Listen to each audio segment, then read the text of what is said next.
News First, face to face with Shalan Benedict. It is easy to dodge our responsibilities, but what is not easy is to dodge the consequences of dodging our responsibilities. A very good evening and welcome to the first episode of Face to Face.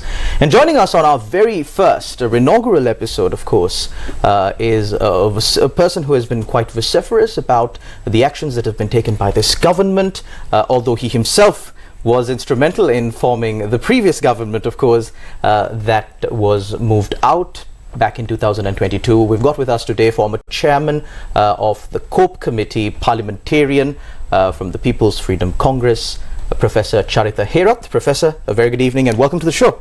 Very good evening, Shalan. Thank you very much for having me for your first Definitely, Professor. Yes. It is, of course, our pleasure to have you on the show, an intellectual such as yourself. Professor, however, we are having this program today at a time when Sri Lankans are facing some of the most grim times that any Sri Lankan had to go through during the recent past, at least since independence. No Sri Lankans have suffered this much since the time of independence. Economically, cost of living is through the roof, taxes keep on rising, and in the middle of all of this, Sri Lanka is now bankrupt. Professor, people are very angry, Professor.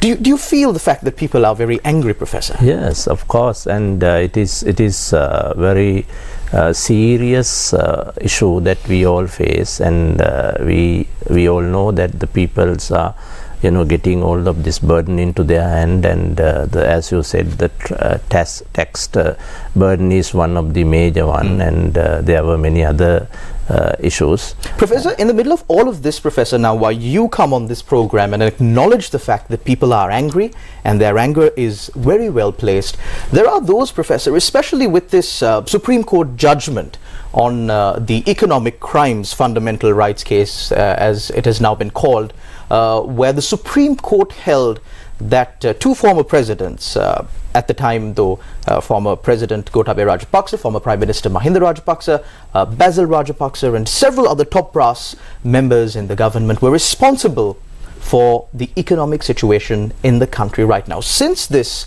judgment has come out, there have been views appreciating the judgment, of holding people in power to account, and there have been views also expressing displeasure against this judgment. And what I see when I look at these statements made by several parliamentarians, of course, from the government, they completely blame the people for the economic situation in the country. For example, former Finance Minister Basil Rajapaksa, when he landed in Sri Lanka recently, speaking to the media, said that taxes have increased since the people wanted Gotabaya Rajapaksa out when he reduced taxes. So we're not going to reduce taxes anymore. It's the people's fault. Then there have been several other parliamentarians, of course, from the government saying that it is because the people deposed Gotabaya Rajapaksa that this situation has come about. What is your take on this? Well, we have to be very clear on this issue, Shalan. Now, when I was the chair of the COPE, we have also proposed that we just need to look at what has happened in year 2018 to 2022, what went wrong, and how this fallen happened, like how this crisis began. So it was not allowed by some people of the government at that time. Then I was not able to start that investigation. So then now on this economic crisis, on Professor, the same issue. So, Professor, you were the chairman of COPE from during which period, Professor? 2020 to 22. 2020 to 22. So the economic crimes or the misinformed decisions that these top officials of government took and now have been held to book by the Supreme Court happened during your chairmanship of the COPE committee. Yeah, like COPE doesn't have any link with this government decision making processes. What we have done was to look at and examine how the finance ministry works at that time, and how finance secretary has taken decisions and things like that. But now you ask what is my take on this judgment. I think this is landmark kind of judgment in our political history, and this judgment touches very important couple of issues. One is public trust, and they have argued that all the governments or the political representatives should maintain the public trust, and they are not supposed to leave it and take the decision what they wanted. And if you are presenting a manifesto to people, then the vote should be related with the manifesto. That is the promise, that is the social contract between the government and the people. So you are not supposed to break that link, that contract. That is the point that the judgment has taken very sharply, that the public trust should be maintained, should be protected. And this group of people who were taking economic decisions at that time were not adhering, not going accordingly to the public trust at that time. So that was the one argument that was raised in the judgment. And the second one was the decision making process of that monetary board in the central bank and the treasury. These are two different institutions but in the same states, and the monetary policy is related with the monetary board, and they have to take that decision. And fiscal policy of the government should be taken by the treasury. So now what happened in this period of time was that those two different decision making processes were interlinked by the force of maybe political hands. So then they have mixed the decision making together, and the monetary policies were mixed with the fiscal policies, and fiscal policy chiefs were taking monetary policies at that time. So those are the kind of issues. So those issues were taken into the consideration of this judgment, it seems, and I know that there was a very substantive report submitted by the Auditor General on this regard, and there were two reports, and those reports are really important to look at what has happened at that time. And I think we need to take this judgment very seriously, and we need to look at more in-depth details of this decision-making process from 2018 to 22. But I am not saying that the whole issue of this economic crisis was started from 2018. There were many other related issues, even 2015 to 19 government. That you call Yahapalana government, whatever Palana that they have done, but that was the government that was run the country from 2015 to 19. And at that time there were also wrong decision making happen in the sector of finance. So I think we need to look at that part as well, but in this particular judgment it was focused on this 19 to 22.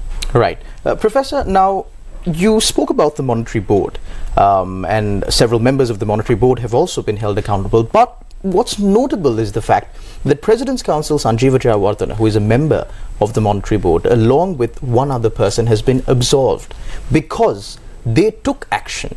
They informed the relevant authorities, they informed the relevant decision makers about the impending crisis and what would happen if certain decisions that have been called to question in the judgment of the Supreme Court were taken. Now, Professor Charitha Herath, recently Prasanna Jayawardena, a parliamentarian speaking in Parliament, said that this judgment was merely given on Prasanna Ranatunga. Yes, Prasanna Ranatunga. This judgment was merely given on written submissions, and therefore it holds no weight.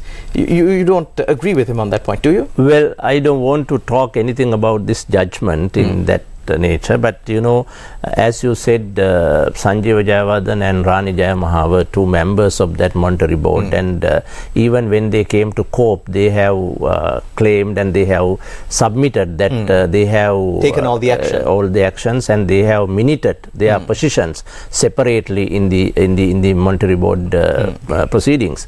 So I think that was a very good thing, and even when you are in a committee in that nature, you need to be very careful the decision that you are taking, because it affects the entire general completely. public. It is affecting to the entire country and the future as well. Professor, you too are a parliamentarian, and decisions taken in Parliament also affect the entire country. Now, Professor, you were also instrumental in bringing President Gotabaya Rajapaksa into power back in the day. There were many promises given. There was a manifesto, like you said, and the Supreme Court judgment has very rightly mentioned that this manifesto forms the basis of the social contract between the people and the government that they elect. Now, Professor, it's clear that the previous government under Gotabaya Rajapaksa did not adhere to the manifesto that they presented to the people. They did not adhere to that. So, Professor, could you also absolve yourself from these crimes or these consequences that the people in Sri Lanka are suffering right now as a result of having stood your ground and said, no, this is not what we need to do. We should do better. We should do different. Just like President's Counsel Sanjeev Jayawardene. Well, yeah, that is good questions, and there were a couple of spaces that we were able to discuss these issues and put our disagreements. Okay. Even one was the parliamentary group meeting where we have discussed some of these issues and put our disagreements. Okay. When I have started my COPE proceedings from 2020 to 22, I think you can see all records that I have been trying my best to get some of these wrongdoing into the main table and to clear all of these things. Even I, who summoned the monetary board of the central bank and discussed this issue openly, and that was the first time that all these minutes were getting into the public discussions, and those were the kind of ways that we have engaged, and finally we have given up that applications, and we came to the independency because we were not able to go with that political line because they have completely violated the mandate. The mandate was stolen. So that is the kind of easiest way to say that that we got a mandate from the people. That mandate was stolen by a group of people. So then the direction was completely changed, and then we were directed to a kind of disaster which we are experiencing. So, Professor, is it safe to say that you will never again in your life stand with those who stole that mandate of the people? Yeah, well, that is true. I mean, we are completely independent from some of these positions, and we have our criticism clearly stated, and we have shown our positions on many issues which have been discussed in these days, and we are not with that line, and we suggest many of the good people who are in that side also to take a kind of independent stand. So you are of the opinion that there are still some good people among those who stole the mandate of the general public? No, like that is not like I mean the group of people are now divided into a couple of teams. You're speaking about those in government. Okay. And there are some good people in the government as well. I want to say that we want them to also think that there were some wrongdoings happens, and we have to have a kind of self-criticism on those things, and they also need to get into kind of independent positions on some of the matters. But Professor, now I'm not a politician, so when I speak to you and when I ask you questions, I'm asking in the perspective of a member of the general public.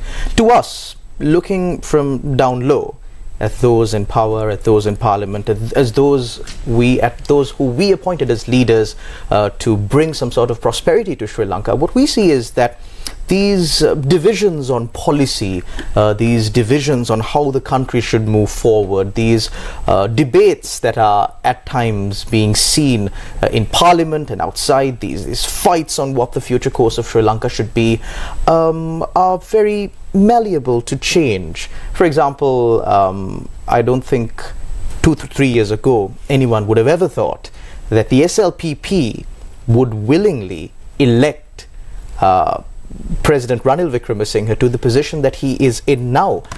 Even until very recently, till the president was elected, even when President Ranil Wickremesinghe was Prime Minister Ranil Wickremesinghe under President Gotabaya Rajapaksa, there were parliamentarians who said that we are never going to appoint him as a president. Why do we need to do that? We have a president. So when it comes to these separations in policy now, that people have lost trust. So what kind of an assurance can you give, Professor, that, seeing that the people see it fit to give your policies, your team, as it is, a chance at the next parliamentary election, that you will not go running back to the same people who you are so seriously criticizing right now? Well, that you have to be kind of open and very clear on your policies and positions. That is one thing. Another thing, I agree with you that there were a lot of that kind of trust violations were happening in the political stage. I think one thing should be clear, that we all have to play this game within the same ground. We can't just bring somebody from somewhere we don't know, we need to. But Professor, you advocated for that when you brought in President Gotabaya Rajapaksa, did you not? No, that is true, but what we need to do is to clearly look at the people's kind of nature of engagement of this kind of decision making processes. There were some people who have always been showing the same kind of changing policies due to kind of their own reasons. But we need to be very clear on that, who the people we are going to select, number one. Number two, what are the policies that they are going to bring. Number three, whether that group of people are capable enough to deliver according to the policies that they have been preaching.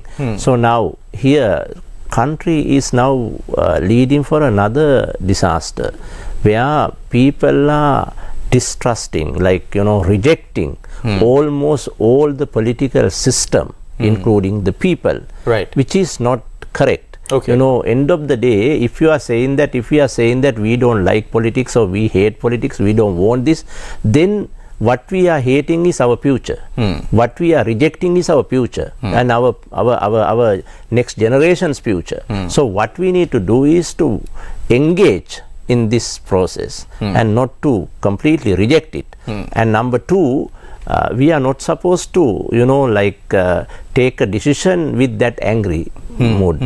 And this is a very sharp political decision that we need to do, we need to take. So we need to be clear that who the people we are going to select and what are the policies that we are going to accept, and whether those group of people can deliver what they preach. So but Professor, do you genuinely believe that the people are just angry at politics? Maybe I have a different take. I see people who are angry at impunity, at politicians enjoying so much impunity. For example, certain respondents that were named as those responsible for violating the fundamental rights of the general public were seen partying just a few days later, along with the president, no less. So when people see these kind of things, these are representative of impunity. It's, for example, as if a leader is saying, look here, I've done this, the Supreme Court has said this, but I don't care. I'm going to live my life. Impunity. No, that is one of the main things that people are angry about. I understand, and I can see clearly what you're saying. It's true, and that there are people can take a decision that if you are going into this kind of nature of engagement, then you have to take a decision on those people. But here issue is, Shala, now some people, I have heard that some people are thinking that we need to reject all the system, including the people, and to get some good new group of team. But sometime I can see that, just the criticism will not bring new policy changes of this country, new implementations to the developments. So you have to have a criticism, but criticism itself will not provide the answer. So what we need to do is to look at what is the criticism and who is doing that thing, and whether this group of people are capable to change the things that are needed, and all these kind of things should be looked at, not just rejecting with angry mood solve the issue. That is my position. Professor, on the subject of corruption and fraud, I think that has been a talking point in many an election. I believe even back in the 70s, this was a talking point: corruption and fraud. This came much into the limelight after the 78 constitution that introduced the executive presidency, and since then consecutive governments have come into power on the sole promise of doing away with fraud and corruption. What better time to start this process than now, Professor? But we still see, especially at the COPE hearings, when we look at what transpires there, the impunity that these public officials appointed by leaders that we have elected to hold public office in trust for us, the way they answer the questions, Professor, I think you would have experienced this as the chairman of the COPE committee, the way things are spoken of. For example, Professor, how answers were given regarding the NMRA data wipe, the NMRA scam of importing immunoglobulin vaccines. Now, these are people's money, Professor. Why is it so hard, Professor, to at least bring to justice a few, not all, but a few massive cases of fraud and corruption that has taken place in Sri Lanka? Yeah, this is very serious issue, and there are a couple of lapses in the legal system as well. We have to understand, and we have to consider that as well. But we have enough legal tools to catch or even to get hold some of these issues, like some of these people into. But Professor, now when you say there are lapses in the legal system, could you specify where in the legal system? Because in my view, of course, it is the investigation stage, that when investigations are conducted, there is so much political influence, and these matters need to be proved beyond reasonable doubt, which is a very, very, very high standard. And of course, in the middle of all of this, and I believe even this is the same for the April 21st attack in 2019, the Easter Sunday bombings, investigating officers were changed, investigations were diverted to different paths. And at the end of the day, when all the facts that have been collected are incomplete and presented to a court of law, obviously that court of law can't find that this matter has been proved beyond reasonable doubt. So, do you agree with me on that point? That is the issue. That is so. There are some structural violence happening there, like and the technical violence as well. So you are collecting data to form a case, but sometimes the data will not matching each other. Then, as you said, that legal jargons will come, that issue will be thrown out. But now you ask me a good questions that what are the lapses in legal system. Now, one very important issue is that we don't have kind of procedure or kind of regulation to catch this stolen national assets. So we have been talking to get a act for recovery of stolen national asset, but it was not materialized yet, and I hope now even I need to consider here that the present Minister of Justice has been bringing many new different kind of legal regulations to Parliament, and I hope that he could be able to get this one as well. But this is one very important regulations that we need to get passed at the Parliament, recovery of stolen national assets. So this is one thing, and there are some other implementations issue, like issues of implementations of some of these examinations and investigations, and some presidential commissions reports were just part of literature, and those were not taken into consideration for next steps. And mind you, Professor, these presidential commission reports were made at the expense of the general public. That is also true. I mean, there's some millions were spent on them. No, some presidents want to show to the country that I am in action. Okay. But those actions were not taken into next steps, next actions. So those were kind But you really can't say that, Professor. I believe the most active presidential commissions that have been appointed and followed through really are these presidential commissions on political victimization. There was a presidential commission appointed for political victimization under President Gotabaya Rajapaksa that even attempted to summon the Attorney General to question him on why he filed this action in court. I mean, this is unheard of before. Those commissions are the most active, Professor. So you can't really say that all commissions are not active. No, but those actions are not the actions that I mean. Like there was I mean, there's a famous this central bank bond scam commissions, and Easter Sunday Professor, commissions. What bond scam? Did something like that happen in Sri Lanka? That is the issue. Like now it was completely thrown out, and nothing is happening, and we were not able to even get the main suspect into the system. Like he is Singaporean, and the president, the guy who brought that guy is now president of the country. Like that is the country that we are living in.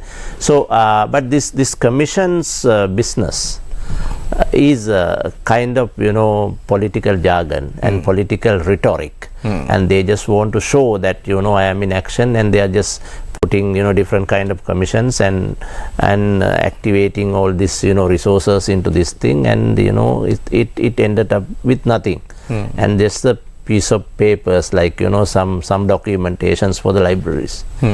So that is what was happening here. So, Professor, moving forward, under the executive presidential system, what I've come to understand, of course, with the few years that I've had experience here, being a journalist and, of course, moving around with politicians, is the fact that without political will, investigations into corruption allegations, investigations into this massive, large-scale, white-collar crimes that are taking place in Sri Lanka cannot move forward. I don't know what Sri Lanka would be like under a parliamentary system, much like the Westminster parliamentary system in the UK, because I haven't lived under that kind of a system in a country like ours. But under the executive presidential system, I think it's safe to say that without political will, without the will of the president at least, we can't go down that path. So, looking at Sri Lanka's immediate future, do you see this political will coming into force so that fraud and corruption can be dealt with, which has also been cited as one of the main reasons for this economic collapse that we're experiencing right here? I think next couple of elections will be the kind of stage to look at this issue. I think people are people are waiting to look at that, whether they will be able to find some group of people who have this engagement and this bond and the will to implement good governance in this country. There are two different things, like you need to have good policy formation processes and good implementation arms. So implementation side, you need to get a good person into the executive presidency if you are going to continue with this system. At the same time, you need to have a group of people who could craft the policy needed and to implement those policies with the president. So these two things are the main part of the political decision making in terms of political will, and I think now we are going to open the country for that huge discussions in coming months, and we will be able to have that discussion very productively, and then to take decisions. Professor, we've just got 1 minute left. One final question, an important one, one that of course you can maybe even decline to answer if it is not up your alley, but looking at the candidates that are coming up to contest the presidency who are trying to, put their name in the hat. Do you see any potential winners? Well, that is very difficult question to answer, and we are trying our best to engage with the different kind of political groups and different kind of political parties to form an alliance and to form a good piece of policies and to get a good group of people. So we all are in a kind of middle of that whole process, and I don't have an answer that who the best person to be elected by next election. I can't say. Well, Professor, we will make sure that we will invite you on the show once the presidential election is hopefully announced next year, and then pose the same question to you again. Thank you very much, Thank you. Professor Charitha Herath, the parliamentarian from the People's Freedom Congress and also former chairman of the COPE committee, for joining us on the inaugural episode of Face to Face. Accountability is the glue that binds the commitment to the result. For years, Sri Lankans have not had this glue, but we are beginning to form it now because of the situation that the country has faced. And of course, the judgment of the Supreme Court forms part of this glue that has finally binded the commitment that these politicians made to the people in Sri Lanka and the results that it has brought to the general public as a whole. Think wise when you vote, of course. We will see you again, same time, same place tomorrow. Until then, take care and God bless. News First, face to face with Shalan Benedict.